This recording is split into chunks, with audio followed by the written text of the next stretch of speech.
So who does a better job of emulating API's compressor? Waves or UAD? Well, today that's what we're going to figure out. I've been using the Waves version of this plugin on my drums for quite a while now. Specifically, I'm using it as parallel compression for my drum bus mix. By the way, if you don't know what parallel compression is, don't worry. In the description, you'll find a link to a video that describes that a bit more. Let's take a minute to talk about the tone setting on the compressor because it's going to be pretty important for today's video. As I mentioned before, I've been using the compressor, my Waves compressor, in the new setting. But what does that really mean?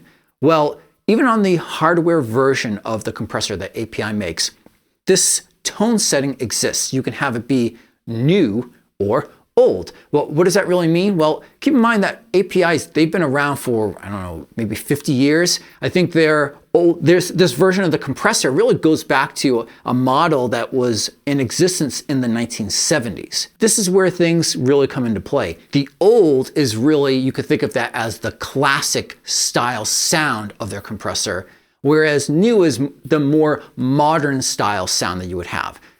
They actually say, their terminology is that the old uses a feedback mechanism, whereas the new is feed forward. Regardless of the terminology of it though, you're going to hear both versions of it today. Specifically, you're actually going to hear 8 versions of each sound sample. You're going to get the Waves old, the UAD old, the Waves new, the UAD new. Now that first batch is going to be in isolation only. And when I say in isolation, I mean, like I said, I'm going to be using this as parallel compression. So it's going to be just that bus, the compressed bus you're going to hear. Then we're going to go back around. We're going to cycle through those 4 again as a full mix.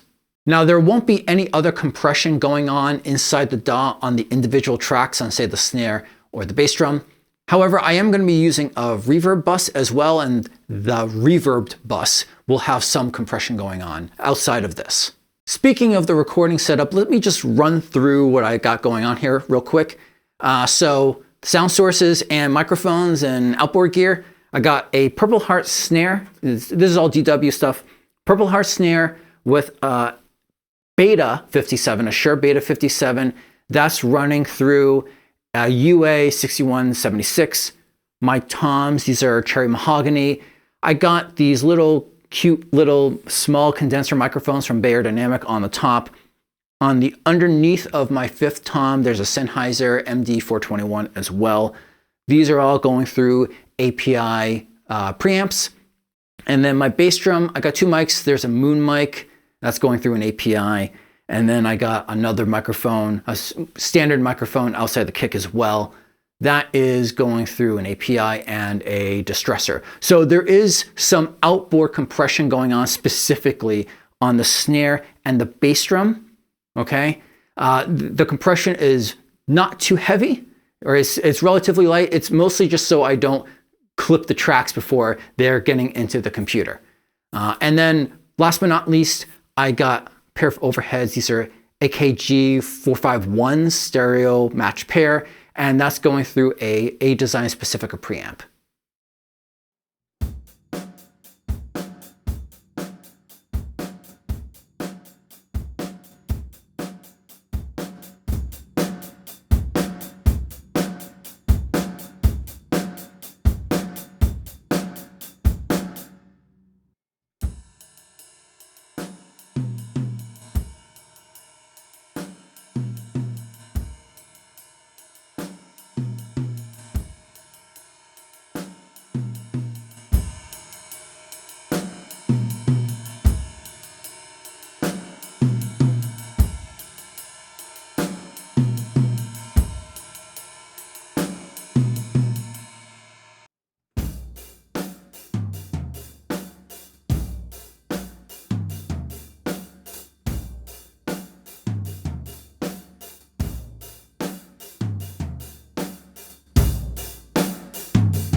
Okay guys, so what did you think? Did you think that either the Waves or the UAD won out?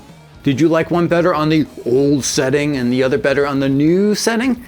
Let me know your thoughts in the comments below.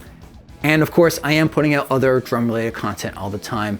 More tips on recording your drums and lessons and gear related stuff like cymbal reviews and stick reviews and all that jazz. So if you don't want to miss out, then don't forget to subscribe. Until next time, peace.